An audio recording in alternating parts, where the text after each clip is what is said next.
everyone, welcome to Chemistry with Khushbu. Today we will discuss Unit 5th of Organic Chemistry of BSc final year. Let's start our topic.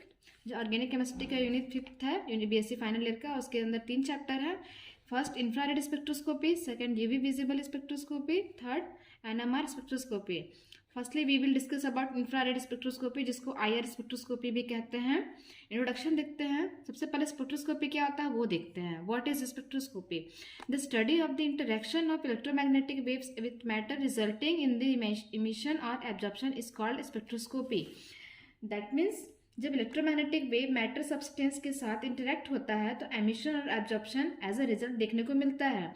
मतलब कोई भी electromagnetic wave होगा और कोई substance matter मतलब कोई molecule होगा जिसके ऊपर ये वेव्स जा रहा है या इंटरेक्ट कर रहा है, तो इससे क्या होता है उसके मॉलिक्यूल के अंदर एमिशन या फिर एब्जॉर्प्शन देखने के लिए मिलता है. जिसके अंदर इस फिनोमिना को स्टडी किया जाता है उसको स्पेक्ट्रोस्कोपी कहते हैं. अब देखते हैं यहाँ पास एक टर्म आया इलेक्ट्रोमैग्नेटिक वेव्स. तो what is electromagnetic wave? Suppose कोई मॉलिक्यूल है, उस पर लाइट सोर्स कोई रेडिएशन दे रहे हैं, तो उसके अंदर लाइट 2 कंपोनेंट से मिलकर बना होता है. एक इलेक्ट्रिकल होता है और एक मैग्नेटिक होता है. वो दोनों एक दूसरे के परपेंडिकुलर प्रेजेंट होते हैं एज अ वेव. यहाँ पर हम देख सकते हैं ये 3D स्ट्रक्चर है जिसके 3 एक्सिस हैं, X axis, Y axis and ये जेड एक्सिस. जो ब्लू कलर के वेव्ड हैं ये हैं magnetic component of light, and जो रेड कलर के वेव्स हैं उन्हें कहते हैं इलेक्ट्रिकल कंपोनेंट ऑफ लाइट. ये दोनों को एक साथ मिला के ही इलेक्ट्रोमैग्नेटिक वेव कहा जाता है. इसे हम 3D में ही देख सकते हैं. Both electromagnetic means electric and magnetic components are perpendicular to each other. ये दोनों वेव एक दूसरे के परपेंडिकुलर होते हैं. एंड साथ ही साथ देखते हैं स्पेक्ट्रोस्कोपी का एप्लीकेशन क्या है, क्यों पढ़ा जाता है इसे. जो स्पेक्ट्रोस्कोपी होता है, there is wide application of spectroscopy in chemistry. Chemistry branch में स्पेक्ट्रोस्कोपी का बहुत सारा एप्लीकेशन होता है. It is helpful in the confirmation of molecular structure of compounds within its tool. जो मॉलिक्यूल के जो 3D स्ट्रक्चर होते हैं, मॉलिक्यूलर स्ट्रक्चर्स, उनका कंफर्मेशन हो जाता है कि इनका स्ट्रक्चर एक्चुअली 3D में दिखता कैसा है. और जो 3D स्ट्रक्चर होता है वो अल्टीमेट फाइनल स्ट्रक्चर होता है और इसको स्पेक्ट्रोस्कोपी के टूल्स के जरिए स्टडी किया जाता है. टूल्स जैसे कि UV spectroscopy, visible spectroscopy, infrared spectroscopy, NMR spectroscopy and mass spectroscopy. Spectroscopy हम लोग कैसे पहचानें कौन सा स्पेक्ट्रोस्कोपी कौन सा है? एनी स्पेक्ट्रोस्कोपी इज नेम्ड और termed according to source that is used. मतलब किसी स्पेक्ट्रोस्कोपी का नाम उसके दिए गए सोर्स से रखा जाता है. मतलब जो भी सोर्स को हम लोग देते हैं उसका उसी के आधार पर उसका नाम रख दिया जाता है. जैसे कि when UV ray used termed as a UV spectroscopy. जब हम लोग UV रे देंगे किसी मॉलिक्यूल को एज अ सोर्स तो उसको हम लोग UV स्पेक्ट्रोस्कोपी बोलेंगे. सिमिलर दैट when इंफ्रारेड मतलब IR ray used termed as infrared spectroscopy, जिसको IR स्पेक्ट्रोस्कोपी बोलते हैं. जब हम लोग IR रे इसको यूज करेंगे एज अ सोर्स तब हम लोग उस स्पेक्ट्रोस्कोपी को बोलेंगे IR स्पेक्ट्रोस्कोपी.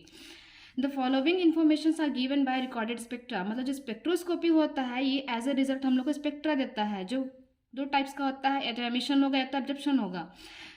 फर्स्ट क्या दे सकता है? Position of different electronic state. Suppose किसी मॉलिक्यूल को एनर्जी दिए या सोर्स या लाइट दिए, तो वो यदि वो ग्राउंड स्टेट में, कोई भी मॉलिक्यूल अपने ग्राउंड स्टेट में होता है, जब उसको एनर्जी दी जाती है तो वो अपने एक्साइटेड स्टेट में पहुंचता है, हायर एक्साइटेड स्टेट, अपने फर्स्ट लेवल या सेकेंड लेवल. तो position of different electronic state, पहले एक्साइटेड लेवल में गया होगा तो वो पता चल जाएगा, यदि वो सेकेंडरी एक्साइटेड स्टेट में गया होगा तो वो पता चल जाएगा. इसी से पता चलता है कि position of different electronic states. Then second electronic motion, साथ ही साथ उसका मोशन ही पता चलता है कि वो किस स्पीड के साथ ऊपर गया है अपने एक्साइटेड स्टेट में. And rotational and vibrational modes of nuclei, nuclei के रोटेशनल और वाइब्रेशनल मोड को भी वो एक्सप्लेन करता है स्पेक्ट्रा. एंड अब चलते हैं अपने मेन टॉपिक पे. व्हाट इज इंफ्रारेड स्पेक्ट्रोस्कोपी और IR spectroscopy? Infrared spectroscopy is the measurement of the interaction of infrared radiation with matter by absorption, emission और reflection. जैसे कि हम लोग पहले ही जान चुके स्पेक्ट्रोस्कोपी का मतलब क्या होता है कि उसमें रे का सोर्स का, यहाँ पर सोर्स रे कौन होगा? IR सोर्स, मतलब इंफ्रारेड रेडिएशन. इंफ्रारेड रेडिएशन किसी मॉलिक्यूल पे पड़ेगा और वो एक्साइट होगा, या तो वो एनर्जी को एब्जॉर्ब कर लेगा या तो एनर्जी को री एमिट करते हुए वापस अपने ग्राउंड स्टेट में आएगा. इस पूरे फिनोमिना को बोलते हैं IR spectroscopy. IR spectroscopy is used to study and identify chemical substances और functional groups in solid, liquid और गैसेस फॉर्म. जो IR स्पेक्ट्रोस्कोपी होता है इसका यूज जनरली हम लोग किसी भी केमिकल सब्सटेंस या कंपाउंड के आइडेंटिफिकेशन के लिए करते हैं, उसके अंदर प्रेजेंट फंक्शनल ग्रुप को फाइंड आउट करने के लिए in all states, solid, liquid and gases form, तीनों फॉर्म में उसका फाइंड आउट किया जाता है। उसके बाद हम समझते हैं स्पेक्ट्रा टर्म आया। वह स्पेक्ट्रा आया कहाँ से? Origin of spectra. स्पेक्ट्रा मैंने पहले ही बताया 2 टाइप्स के होते हैं, एक होता है एमिशन, एक होता है absorption. There are 2 types of spectra.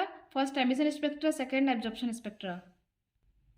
First देखते हैं एमिशन स्पेक्ट्रा क्या होता है। एन एटम और molecule can be excited by given energy thermally और electrically to it when the atom और molecule returns come back to its ground state it emits energy in the form of radiations. Suppose ये कोई molecule है, ये कोई source है, यहाँ से इसको रेडिएशन प्रोवाइड करा रहे हैं। अब आई आर स्पेक्ट्रोस्कोपी पढ़ रहे तो यहाँ पर हम लोग बोलेंगे आई आर रेडिएशन दे रहे हैं एज अ सोर्स, ये सोर्स है। तो यहाँ पर से जो मॉलिक्यूल है ये एक्साइट होगा, एनर्जी यहाँ पर मिल रही है इसको, ये अपने ग्राउंड स्टेट से एक्साइट होगा, अपने एक्साइटेड स्टेट पे, एक्साइटेड स्टेट। तो ये एनर्जी एब्जॉर्ब करते हुए एक्साइटेड स्टेट पर पहुँचता है। उसके बाद यहाँ बस ये अपने आप को अनस्टेबलाइज फील करता है और एनर्जी को रिलीज करते हुए returns come back to, returns आता है, रिटर्न अपने ग्राउंड स्टेट पे आता है। जब ये रिटर्न आता है तभी अपनी एनर्जी को एमिट करते हुए आता है, एमिट करते हुए आता है, इसलिए इस टर्म को बोलते हैं एमिशन स्पेक्ट्रा। जैसे इसकी oppose absorption spectra. When light is pass through a transparent solid liquid gas substances specific radiations are absorbed by the substance. मतलब कोई मॉलिक्यूल है, उसमें हम लोग सोर्स दिए, कोई भी रेडिएशन दिए, तो उसमें से कुछ जो मॉलिक्यूल होता है उसमें से बहुत सारी रे आती हैं, बट कुछ स्पेसिफिक रे को ये क्या करता है, एब्जॉर्ब करता है, और एब्जॉर्ब करने के बाद अपने ग्राउंड स्टेट पे, सॉरी एक्साइटेड स्टेट पे पहुंच जाता है, अपने ग्राउंड स्टेट से एक्साइटेड स्टेट पर पहुंच जाता है। और स्पेसिफिक जिस रेडिएशन को एब्जॉर्ब करता है, इस पूरे फिनोमिना को बोलते हैं absorption spectra. Vapour phase is more sharp and intense. मतलब यदि कोई लिक्विड है, कोई सॉल्यूशन,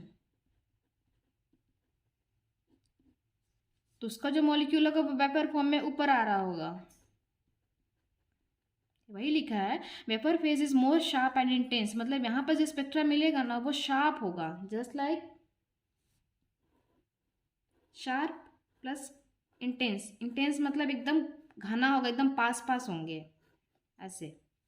ये होता है शार्प मतलब ये, इंटेंस मतलब ये। Vapour phase is more sharp and intense because the solution of substance में सो ओवरलैप्ड एब्जॉर्प्शन। मतलब कोई सॉल्यूशन होगा, उसमें सॉल्यूट होगा और सॉल्वेंट होगा, ये दोनों आपस में एकदम घुल गए होंगे, मिक्स हो गए होंगे। तो इनके कुछ पार्टिकल और इसके कुछ पार्टिकल्स, मतलब इनके एटम्स इसके एटम एक दूसरे के ऊपर ओवरलैप्ड हो जाते हैं। इसी वजह से हम लोग को इसका शार्प एंड इंटेंस स्पेक्ट्रा प्राप्त होता है। इसके बाद देखते हैं energy difference between excited state and ground state, that is del E. Del E मतलब E S minus E G. E S मतलब एक्साइटेड स्टेट की एनर्जी को शो कर रहा है और ई जी ग्राउंड स्टेट की एनर्जी को शो करता है, जिसकी value del E equal to del h C upon lambda होता है। द एनर्जी एब्जॉर्ब पर मोल, उसकी वैल्यू क्या होती है, N A H C upon lambda, जहाँ बस एच क्या है, प्लांक कांस्टेंट है, जिसकी वैल्यू 6.63 इंटू 10⁻34 जूल सेकेंड है। And C velocity of light और रेडिएशन, जिसकी वैल्यू होती है 3 into 10⁻8 metre per second. And N Avogadro number, जिसको सब जानते हैं, 6.023 इंटू 10⁻23 मोल इनवर्स। इसके बाद देखते हैं types of absorption of energy. Energy जो एब्जॉर्ब होती है किस किस फॉर्म में एब्जॉर्ब हो सकती है। When a radiation falls a molecule, मतलब वही कोई मॉलिक्यूल है, उस पर कोई रेडिएशन आया, दिया जा रहा है, the increase in its internal energy can change it's electronic structure, rotation and vibrations. मतलब कोई मॉलिक्यूल है, उसका कोई स्ट्रक्चर होगा, अरेंजमेंट ऑफ बॉन्ड्स,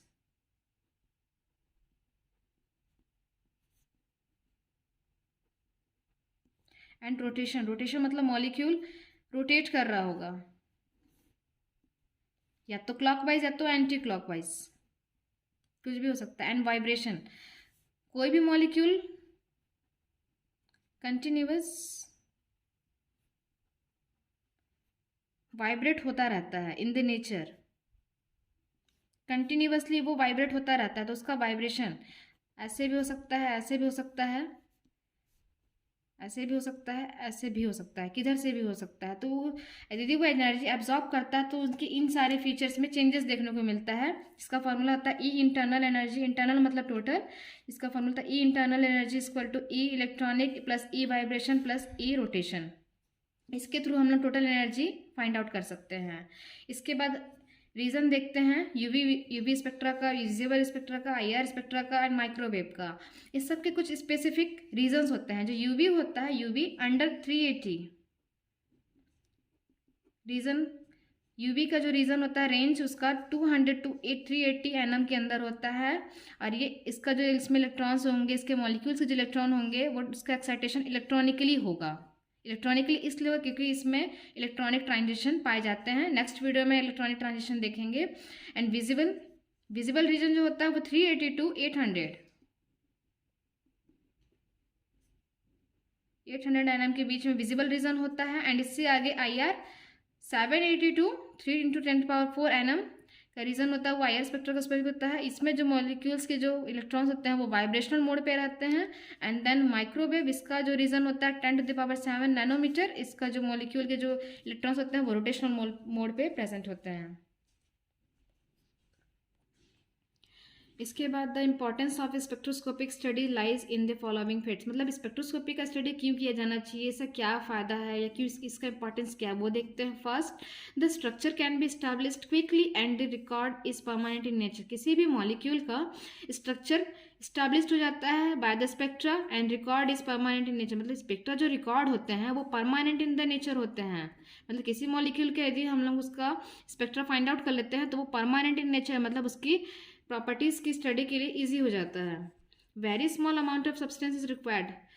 स्पेक्ट्रोस्कोपिक में किसी भी स्पेक्ट्रोस्कोपी के लिए जब हम किसी भी सैंपल का स्पेक्ट्रा देखते हैं तो उसके लिए हम लोग बहुत ही वेरी स्मॉल अमाउंट लेते हैं, बहुत ही कम अमाउंट लेते हैं। इससे ज़्यादा सैंपल की ज़रूरत नहीं पड़ती है किसी भी स्पेक्ट्रा को फाइंड आउट करने में। The substance can be reuse, जो सब्सटेंस हम लोग एज ए सैंपल यूज़ करते हैं उसको हम लोग रीयूज भी कर सकते हैं।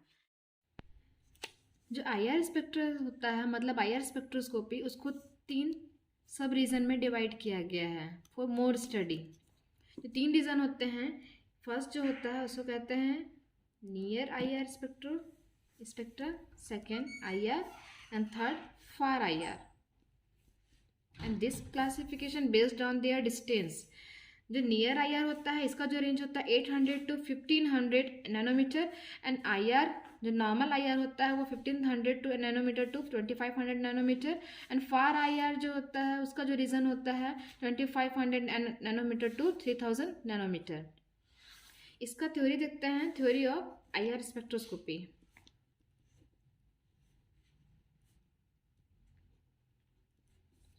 इस थ्योरी को नील जेरन ने 1955 में दिया।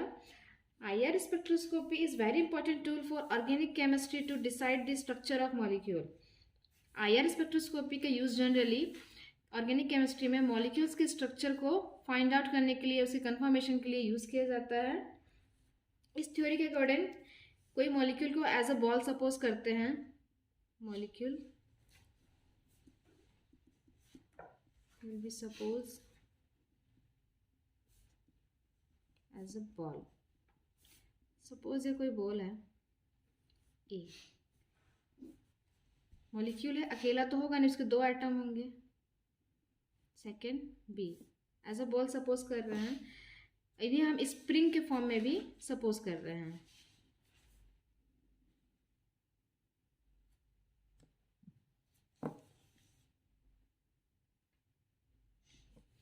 अब इनमें स्ट्रेचिंग होगी। सपोज बी को हम लोग स्टे करते हैं, स्टेबल करते हैं, ये बी वाला पोर्शन है। एंड जो ए वाला पोर्शन है उसको हम लोग स्ट्रेच कर रहे हैं, स्ट्रेच कर रहे हैं दैट मीन्स उसको खींच रहे हैं। ये ए है तो इसमें हम इधर से खींच रहे हैं, इस डायरेक्शन में ए को पकड़ के खींच रहे हैं, लेकिन बी क्या है, स्टेबल है, तो इसका स्ट्रक्चर ऐसे मिलेगा। बट यदि हम ए और बी दोनों को खींचें,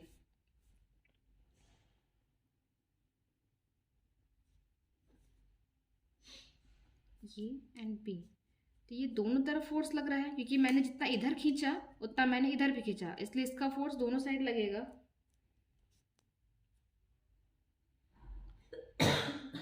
पुश करो। ओनली सिंगल डायरेक्शन वाले स्ट्रेच को हम लोग टू बोलते हैं, two stretched. And double sided या रिवर्स साइडेड, मतलब बी के साइड भी लग रहा है, बी के साइड भी स्ट्रेच हो रहा है, दोनों साइड बराबर ऐसे खिंचा रहा है स्ट्रेचिंग, तो इसको हम लोग बोलते हैं फ्रू ऑसिलेशन।